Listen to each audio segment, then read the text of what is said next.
I'm going to show you guys a sorcerer build that's insanely overpowered. I've been using this one for a while. I finally perfected it, and I was able to get World Tier 4 unlocked when I was level 62, and I probably could have gotten it unlocked sooner than that. I just wasn't thinking ahead and getting damage reduction when I should have.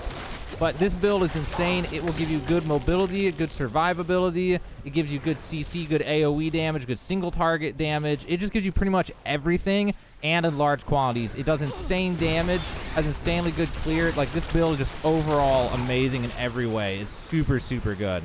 The first thing before we get into this, I was able to unlock World Tier 4 at level 62. Could have done it sooner. If you want to see the raw boss fight of that, it's like a video I've linked in the description. It's not anything important, but if you want to see it, how it actually went, you can watch that.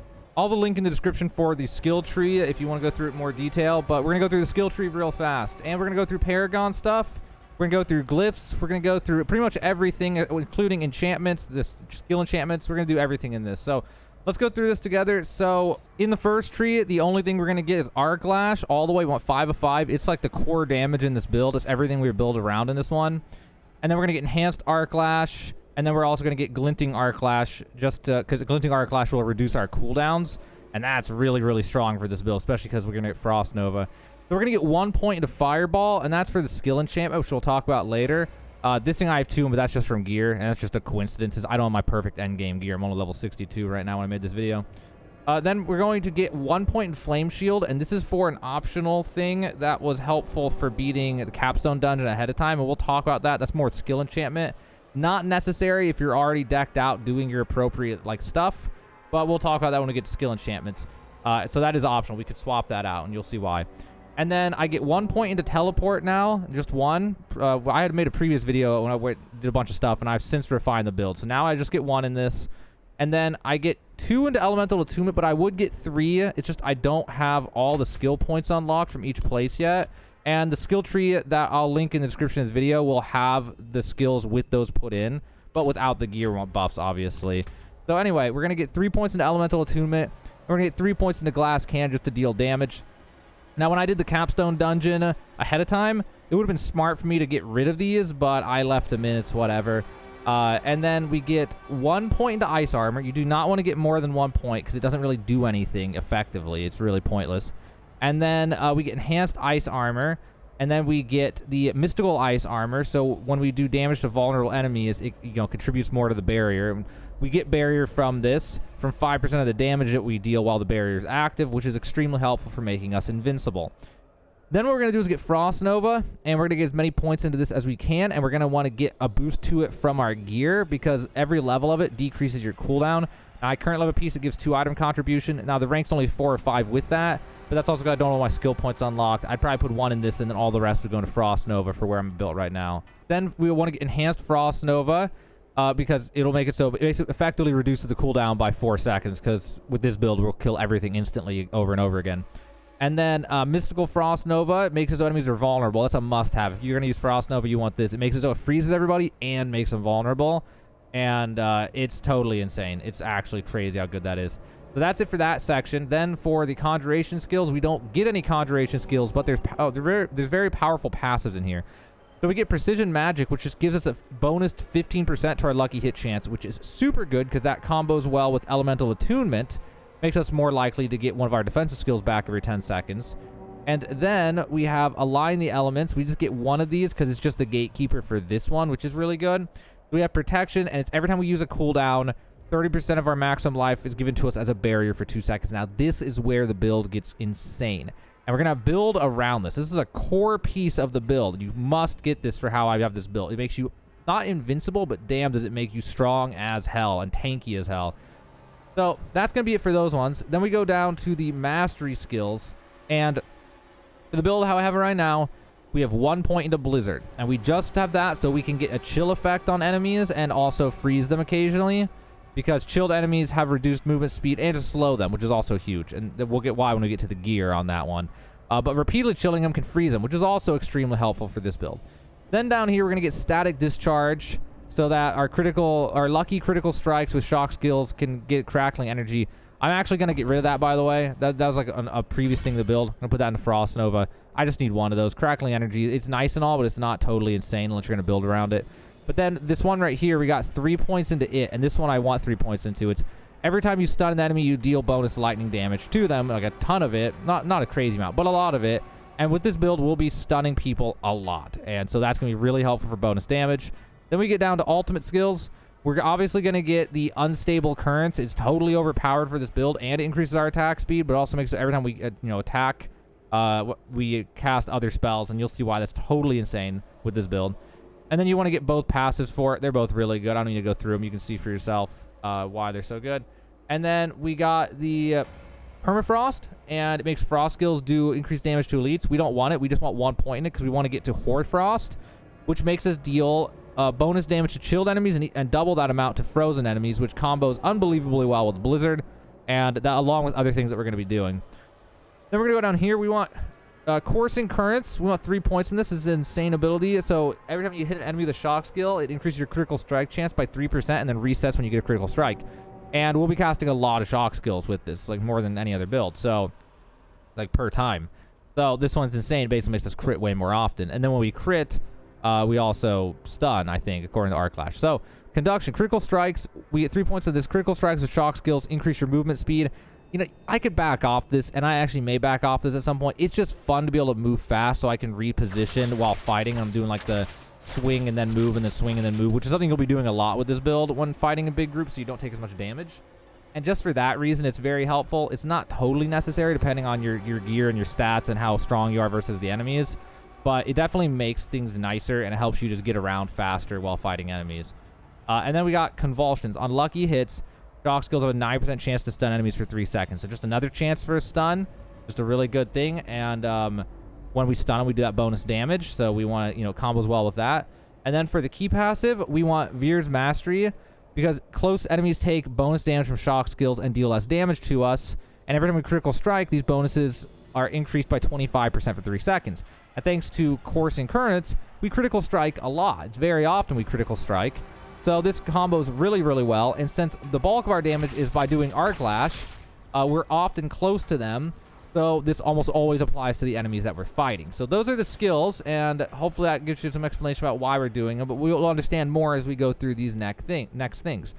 Now we'll get to Paragon later, and the next most important thing here is to look at gear and aspects and things. Now I don't have everything exactly how I want. I'm still leveling, so a lot of times I save things for later. I'm just dealing with things later. You just put on the best things you can as you level, for the build. But one of the reasons, especially for leveling why it's so nice, so we do bonus damage to Frozen, we do bonus damage to Chilled, damage to Slowed, damage to Vulnerable, and damage to Crowd Controlled. All those things apply to us because of Blizzard and the rest of the way that we built. So that makes it easy to find good gear. So we can find gear that will increase our damage like this to damage to close enemies. That applies because we use Arc Lash for the bulk of the damage. Damage to Crowd Controlled enemies. That applies from Chill, Frozen, or I think Vulnerable also counts. So that makes that basically just bonus damage. So like it makes it really easy to get built like that. And that's one of the most important things about getting Blizzard. Blizzard just makes it so easy to get glass cannon gear where you just do insane damage.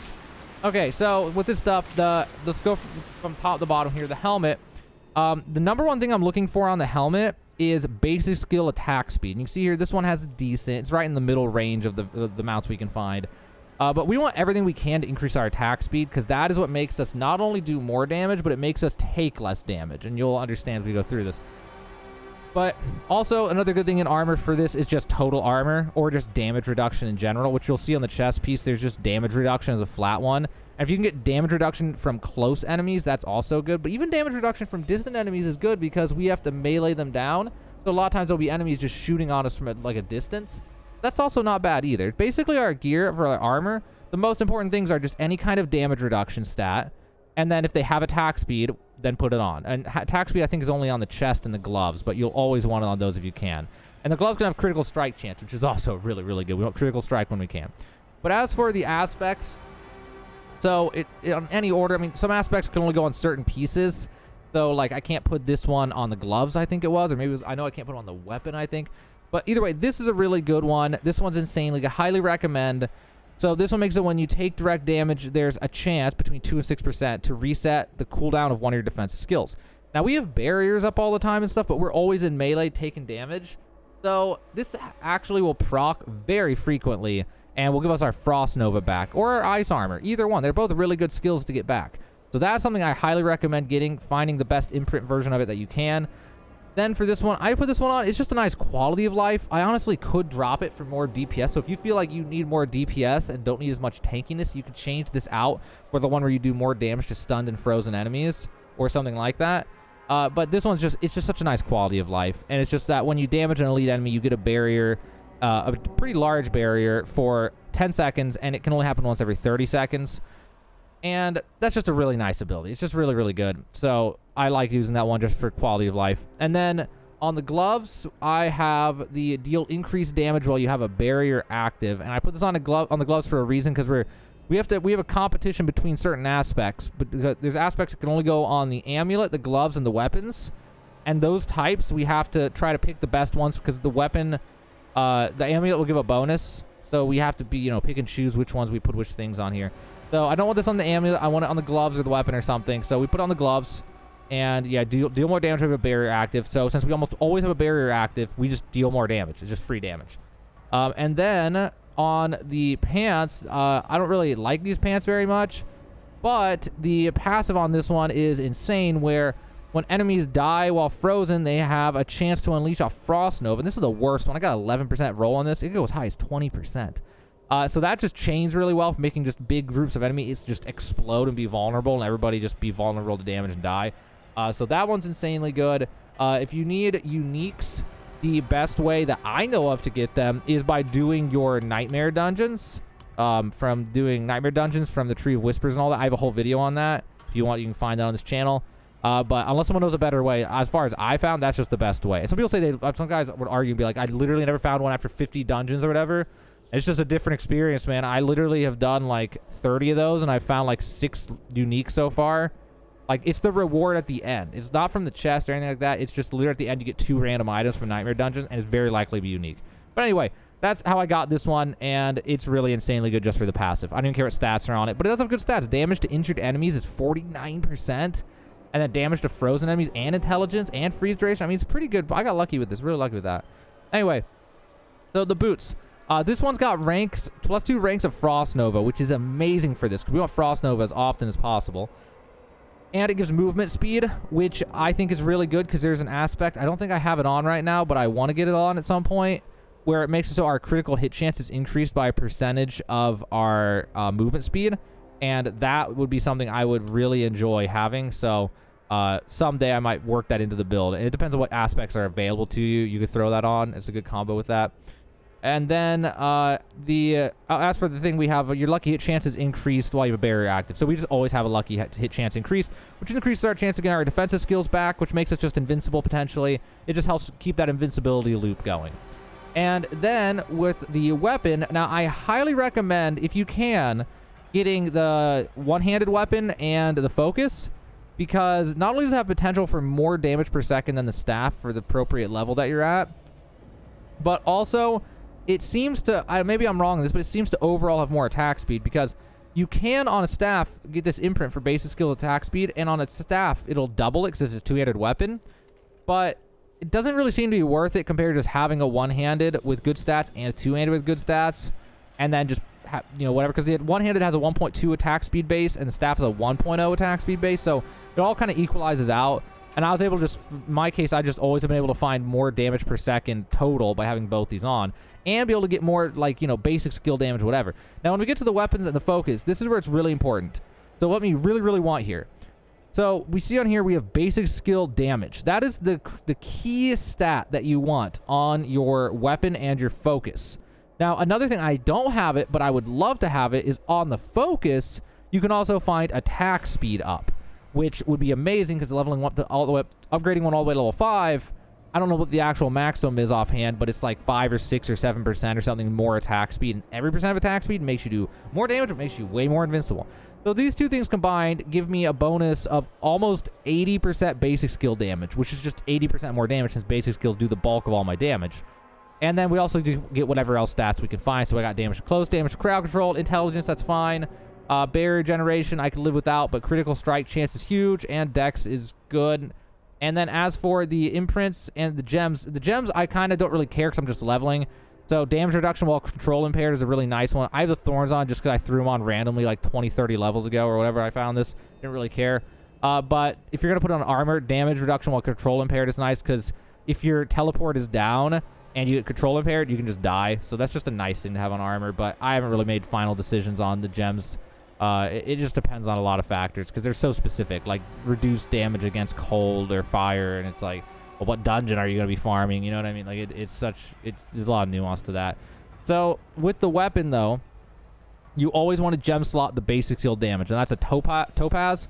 So you want to get the flawless topazes. It'll give you 17% basic skill damage. You can get one slot on the focus and one slot on the wand. If you don't have them, you can go to the jewelry person in the main town. There's the jeweler in Kyovashad. I can't show it, but he's like right there, I think. And you can add sockets to gems using a kind of rare resource, or add sockets to gems. So add sockets to gear using a rare resource. Make sure you have those. I would spend the money on, or spend the resources on the weapon and the focus specifically, because that attack skill, basic skill damage is insane for this. As for the imprint, we have basic skills gain attack speed. This one is what we want on either the weapon or the focus, because it's totally broken. Now, I have the worst one possible, because I literally have never found one. I had to do the Codex of Power.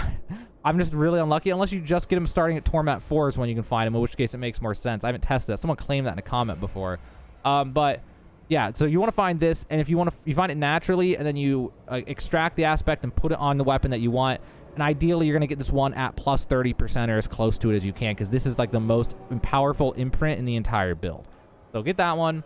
Then on the focus, or vice versa, this one's really good. So your skills deal increased damage based on your primary resource when you cast, and they receive maximum damage when you full primary resource. And since the only thing we use that uses our mana is Blizzard, we don't always have full mana, but we often have half or more mana, and we're just swinging on people. So that makes us just do, like, I'd say on average for this one, like 13, 12, 15% more damage on average, because that's how often I have mana at those appropriate levels. Like, it's something like that on average. So good, just bonus damage. Now we got the jewelry. So on the necklace, this is really important. We want this specifically on the necklace. Unless you have a staff, then I'd rather have it on the staff, because this is the most important imprint in the entire build. This is the most broken imprint that changes the entire build and makes it crazy. So what this one does is, when our ultimate is not active, which is unstable current specifically, your shock skills have a chance to trigger a free cast from it. That's where this gets insane, guys, because there's that passive back in our abilities that's totally broken, where when we use a cooldown, we get 30% of our maximum life as a barrier for 2 seconds. Now, what's really weird about this one is it says when using a cooldown, but this applies to things that use mana. So what happens is, because of the imprint from this, there's a 15% chance to cast a spell when we swing our weapon to do the arc lash. So you'll notice here that I have a high attack speed, so I do tons of these attacks. Now, I'm probably going to get unlucky here with this, because 15% chance should have done like 3 by now. But when I'm swinging around with Arc Lash, it will randomly cast abilities like that. There we go. Now we're getting more normal. And so every time that happens, I get shield. And that's just a nice revolving thing that will make us just way tankier on average. Now, we won't always have the barrier up, at least not with the exact stats I have now. But if we get enough attack speed, then we will get to where we almost always have a barrier active. It's not consistent, though, because like you saw in the beginning, I literally went like 30 attacks in a row without it, and then like 5 in a row with it, because of the way RNG is in video games. But that is a nice revolving thing that is totally broken, and it combos with the skill enchantment we're going to talk about that we're going to use, but we'll get to that after we finish these last 2 pieces of gear. So then we have the ring, and we have both rings, and right now what I have on the rings is this one is insanely good for this build. So we deal increased damage for each second we stand still, up to 30% damage. And that's good, because a lot of times what you'll do is you'll hit Frost Nova, and then the enemies can't do anything, so you're safe to just stand still and swing, and that will get you up to a higher amount of damage. And it basically just makes you just burst harder. And on bosses, it's insane, because bosses will stagger, and then you just stand there, put a blizzard on them, and start swinging with your ult, and you just do 30% more damage, because they're down for like 6 seconds or whatever. So that one's broken as hell. That one's insanely good. And again, with stats like you can see here, I just got lucky hit chance, critical strike chance, damage to slow, damage to chilled. All those things apply because of Blizzard, so just a good ring there. And then this one, we deal 13% or 11 to 20% more damage to vulnerable enemies when we have a barrier. And this is insane because we very frequently go for the kill when we use Frost Nova and they're all vulnerable. And we very often have a barrier up. So that just makes us do insanely higher damage to those enemies who are vulnerable. Now, another thing quickly here with the gems, we go for the flawless diamond on the jewelry. That's like a guarantee there because it just gives you resistance to all elements, which is just going to make you tankier. Now, if you want to do the capstone dungeon 10 levels early, like I effectively did, then you're definitely going to want these gems on the jewelry. That makes you way tankier. It's super, super good. So that is what we do with all the imprints and stuff like that. Those are the things you're going to want to go for. Obviously, if you want to change a few things or tweak a few things, feel free. Feel free to make the build your own, but that's a good foundation for you to go off. It makes the build absolutely broken.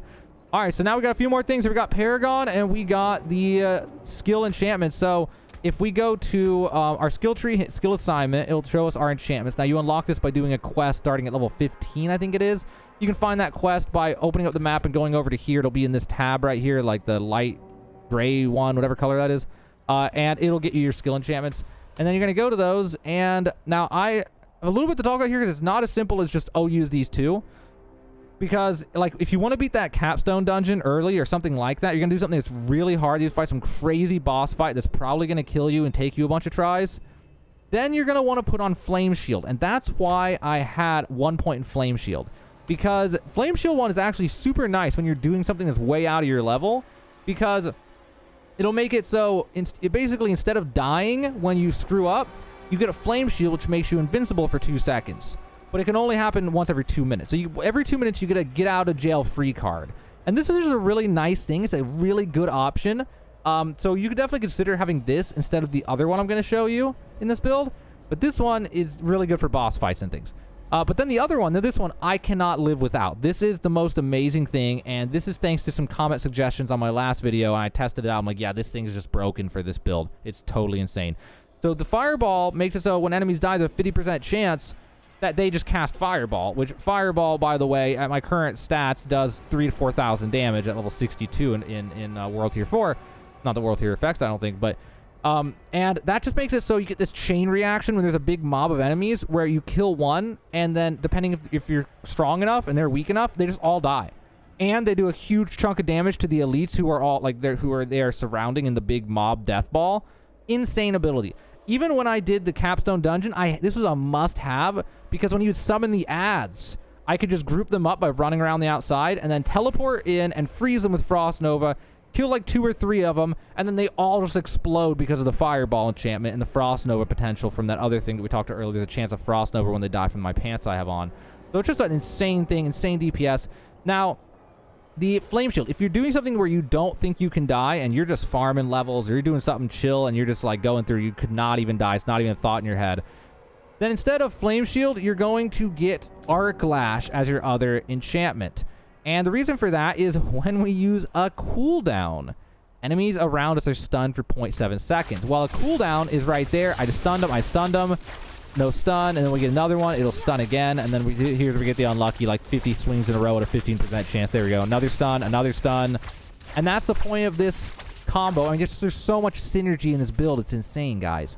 So that is like the main thing that we want there, just stun them left and right, and that just helps interrupt them and decrease the damage they're taking. A lot of enemies, when they do a heavy swing, take like 2 seconds to do their swing, and there's a good chance you'll interrupt them with the stun. So that's just really strong. That's really the thing. The other option would be get a point to Fireball, and then you can do a burn to them, and then you can get things where you take less damage from burning enemies, and you do more damage to burning enemies. That's a good alternative, too. But I prefer not having that one because it just adds a layer of complexity to it that's kind of annoying. And also when you're fighting an enemy that's too strong, like a boss, or something where you're weak now, and you have to run away for a second, then they're not burning because you just ran away, and then they just, start doing damage. Well, specifically in a boss fight scenario, like when I was fighting the capstone dungeon boss, but it's definitely a good option. So definitely consider, making that your own version of the build. But for simplicity, I just love the stun and the Fireball. Like, it's just damn, the Fireball's freaking nuts, guys. It's so good. Okay, so Paragon. Now, there's a few different ways we can go about this. We can go Glass Cannon, or we can go Tanky. Now, I've started going Tanky, because after realizing I can beat the capstone dungeon 10 levels early, I was just like, man, why? I should just be tanky. It just makes life so much easier. But you can also get damage at the same time. So on this first one, what we do is we go through the right side just to get the, we want the non-physical damage buff. This thing's amazing. Just do more damage, basically. Then we go up to here and we put in this enchanter. Is that what it's called? Yeah, enchanter glyph. And it makes so every intelligence purchase within range, we deal more non-physical damage. And this spot is a great spot for it because there's lots of intelligence here. And I'm going to come back and get more of this intelligence potentially later.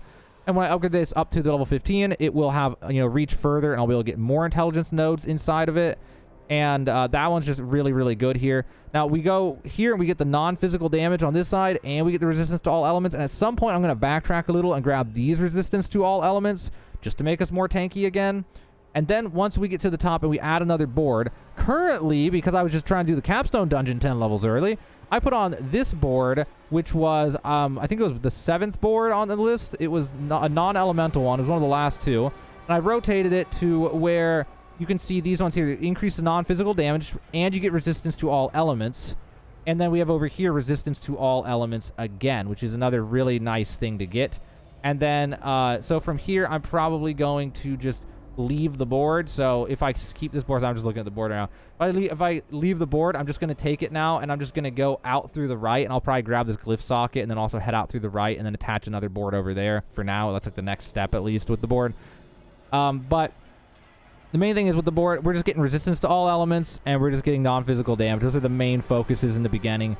And then once we attach another board, we're looking for attack speed, and if we go the burning route, you can put on one of the burning boards, and there's ones for damage to burning enemies and less damage taken from burning enemies. So that's a good one to go to after this too, or a good one to go to right away if you're going that route of the build. But we're also looking for attack speed any way we can get it. So I would love eventually to find a way to route this to where I could get all these attack speeds. And then also get the burning board also had one that had attack speeds. Maybe it was the ice one. So to keep an eye out for attack speeds when you're building these things. Attack speed's insanely good. But non-physical damage and resistance to all elements is insane because it's just more damage and more resistance, basically. Physical damage is still dangerous, though, obviously. But magic's like a huge thing where you get pegged by and it's just, you know, you die suddenly, especially at higher level stuff. All right, so I know that was a lot to go through, guys. Again, I linked the skill tree in the description of this video in case you want to go look back through it without having to rewatch the whole video. And hopefully that helps you out, saves you some time there. Now, I want to show you how crazy this build is. So, once you unlock World Tier 4, the dungeons are a minimum of level 73. So, right now, they're 11 levels higher than me. I want to show you this build on enemies that are 11 levels higher than I currently am, just to show you how strong it is. And then I'll show you on enemies that are my current level, to show you how broken that is as well. So, if I actually make them vulnerable, you'll see that with the combination of the fire explosion and just the normal damage, it's actually crazy. So I can clear them pretty well. I mean, realistically, if they're 11 levels higher than you, you'll have to play it a little slow. You don't want to just run in and just get like 5 groups of enemies on you. Specifically, the elites are the most dangerous part that you want to watch out for if you're going to do it like this high of level. And you're going to have to actually try to like dodge things and do things correctly. And if I use my ult, you'll see that the damage gets actually just broken insane. And also not only that, but when I use my ult, I'm stunning them. So they can't really fight back very well because I'm constantly casting spells and just non-stop stun locking them. So that is the build against enemies that are 11 levels higher than me. So it's on World Tier 4. So it's totally insane, guys. But now let me show you enemies that are closer to my level. So these ones they're still 2 levels higher, and I'm on World Tier 4 because strongholds are closer to your own actual level, even on World Tier 4. But I can go to these ones on World Tier 4 who are closer to my level. And I can do this leveling exploit area, which if you haven't seen my other video, you can go here and like leave the game, come back in, do the same rotation over and over again. But if I do these ones that are closer to my level, you'll see they literally exploded instantly. Like they just died instantly. Now, this one's not a normal elite. This one's like one of those super elites where he has like double the health of a normal one. But you can see all these enemies just die. Now, the one downside to this build is if the ranged enemies that keep jumping away from you, they're kind of annoying to deal with. Blizzard helps to slow them so you can catch them. But you kind of just got to walk up to them and just bop them in order to take them out. But overall, build's absolutely insane, guys. Like, if they're my own level on World Tier 4, they literally just explode. They just explode instantly. If I have my ult. If I don't have my ult, they still explode instantly, but the elites take a second to burn down. But only a few seconds, and then they're gone. And I'm generally invincible, and I can just walk right up into their faces for most enemies. Now, obviously, I watch out for like getting multiple poison stacks or some, you know, crazy CC or something. But overall, it's insane, guys. This is my current favorite build. I think this thing's absolutely broken. I like this exact variation of it. I hope you like it too. Hopefully it makes the game better for you. And as I devise other builds and things, I will post about them and keep you guys up to date with the different build ideas in this game. But this has been my favorite Diablo 4 sorcerer build, and I hope that you guys liked it too.